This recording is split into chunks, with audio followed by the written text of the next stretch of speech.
आंख बंद रखें, हथेलियों को घुटनों पे लाएं, मत्थे को जमीन की ओर झुकाएं, एड़ियों की तरफ देखें। अभी बहुत शानदार योगा कार्यक्रम चल रहा है। चाहे सिडनी ओपेरा हाउस की सीढ़ियां हो या एवरेस्ट की चोटी हो। दूसरी एक्सरसाइज के लिए सामने देखें, हाथ कमर पे रहेंगे सर, ठुड्डी कंधे की तरफ जाए, सांस भरते हुए सामने आए, घुमाए दूसरी तरफ, सांस भरिए, सामने आइए, बदलिए, निकालते जाइए, भरिए, सामने आइए, निकालिए, बदलिए। बहुत सुंदर, बहुत अच्छे। थोड़ा वेट करें और प्यार से इसे नीचे लाएं। पैरों में गैप कम है तो ज्यादा कर लेना और उठाएं। मुझे लग रहा है कि आप 4 उंगल और ऊंचा उठा सकते हैं। बहुत सुंदर। ये ऐसा आसन है, इसमें कोई ओवर प्रेशर कर दे तो खतरे वाली कोई बात नहीं है। कहीं पिंडली चढ़ जाए, जंगा चढ़ जाए तो आसन छोड़ के उस पर थपकी लगा के पैर हिला के ठीक हो जाता है। यह जो दृश्य आप देख रहे हैं ये है नेताजी सुभाष चंद्र बोस खेल स्टेडियम का, जहां खेल राज्य मंत्री गौरव गौतम, डीसी डॉक्टर हरीश वशिष्ठ और अन्य कई नेता इसमें शामिल हैं, क्योंकि आज राष्ट्रीय योग दिवस है। एक महत्वपूर्ण दिन है। ये दिन सनातनियों के लिए गर्व का दिन है, क्योंकि हमारी प्राचीन धरोहर, हमारे संस्कार के प्रतीक योग को आज पूरे देश और दुनिया में अंतर्राष्ट्रीय योग दिवस के रूप में मना रहे हैं।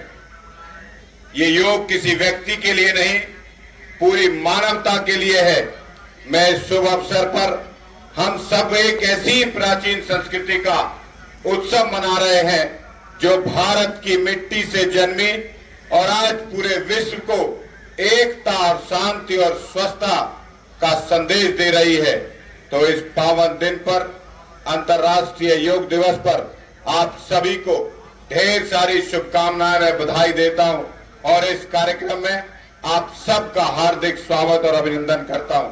साथियों, योग केवल एक अभ्यास नहीं बल्कि एक जीवन शैली है और भारत के युवा होने के नाते इसे अपनाना और इसे फैलाना हम सब की जिम्मेदारी है।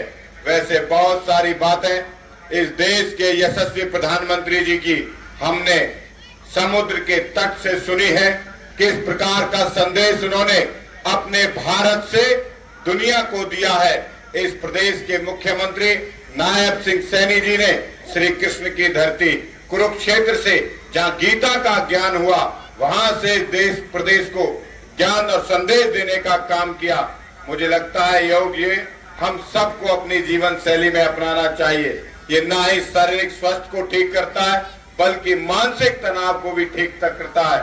मेरा आप सबसे आग्रह है, इस सब को जीवन शैली में अपनाइए, क्योंकि जो सपना इस देश के यशस्वी प्रधानमंत्री श्री नरेंद्र मोदी जी ने 2047 का विकसित भारत होगा, किस प्रकार का भारत होगा, उसकी शुरुआत एकजुटता के साथ, बिना किसी धर्म और किसी भेदभाव के साथ इस योग के माध्यम से निकल कर जाती है। मुझे पूरा भरोसा है जिस प्रकार से दुनिया ने भारत के योग को अपनाया है, आने वाले समय पर इन युवाओं की शक्ति को भी दुनिया देखेगी और दुनिया जानेगी। एक बार भारत जिस गति से आगे बढ़ रहा है, 2047 में भारत विश्व शक्ति बनकर उभरेगा। 2047 में भारत मजबूत भारत बनकर, समृद्ध भारत बनकर, विकसित भारत बनकर इन युवाओं के कंधों पर आगे बढ़ेगा। आप सबके इस ऐतिहासिक दिन पर 21 जून पर, जहां दुनिया इस योग को मना रही है, आप सबको ढेर सारी शुभकामनाएं। जिस प्रकार का संदेश इस देश के यशस्वी प्रधानमंत्री और इस प्रदेश के यशस्वी मुख्यमंत्री जी ने कुरुक्षेत्र की धरती से दिया है, मुझे लगता है वो युवाओं के लिए प्रेरणा का केंद्र बनेगा। युवा इससे प्रेरणा लेंगे और आने वाले समय पर हर युवा अपनी जीवन शैली में योग को अपनाएगा, करेगा योग, रहेगा निरोग।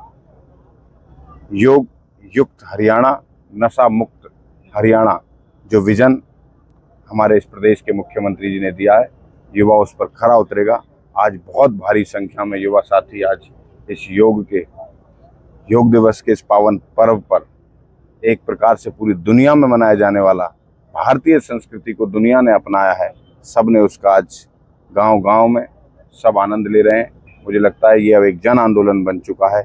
इससे युवाओं को स्वाभाविक रूप से बहुत फायदा होगा। आने वाले समय पर मुझे लगता है कि 5 करोड़ के आसपास सुभाष चंद्र बोस स्टेडियम के इस ग्राउंड में लगेंगे।